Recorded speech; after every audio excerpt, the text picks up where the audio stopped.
മഹാഭാരതത്തിൽ എത്രയും പാപങ്ങൾ ചെയ്തിട്ടും ശകുനിക്ക് എന്തുകൊണ്ടാണ് സ്വർഗം ലഭിച്ചത്? പുരാണകഥ അനുസരിച്ച് ശകുനിയുടെ സഹോദരിയായ ഗാന്ധാരി മഹാപുണ്യശാലിയായവളായിരുന്നുവെങ്കിലും അവളുടെ ജാതകത്തിൽ മാംഗളിക ദോഷം ഉണ്ടായിരുന്നു. പുരാണങ്ങൾ പ്രകാരം മാംഗളിക ദോഷം ഉള്ളവളെ വിവാഹം കഴിക്കുന്നവൻ ഉടൻ മരിക്കുമെന്നുള്ള വിശ്വാസം നിലനിന്നു. ഈ കാരണം കണ്ടു ഗാന്ധാരിയുടെ വിവാഹം ധൃതരാഷ്ട്രനോടൊപ്പം നടത്തുന്നതിനു മുമ്പ് അവളെ ഒരു ആടിനെ വിവാഹം കഴിപ്പിച്ചു. എന്നാൽ ഈ കാര്യങ്ങൾ ധൃതരാഷ്ട്രൻ പിന്നീട് മനസ്സിലായപ്പോൾ അവൻ അതിക്രോധത്തിൽ ഗാന്ധാരിയുടെ പിതാവായ സുബലരാജാവിനെയും കുടുംബത്തെയും തടവിലാക്കി.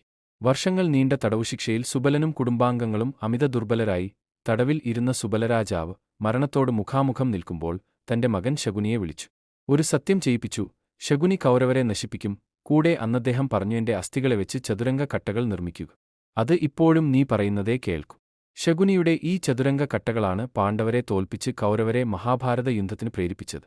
ശകുനി മരിച്ചപ്പോൾ യമരാജൻ ശകുനിയെ സ്വർഗത്ത് കൊണ്ടുപോകാൻ കാരണം ശകുനിയുടെ പിതൃഭക്തിയാണ്. തന്റെ പിതാവിനു കൊടുത്ത സത്യം നിറവേറിയിരിക്കുന്നു.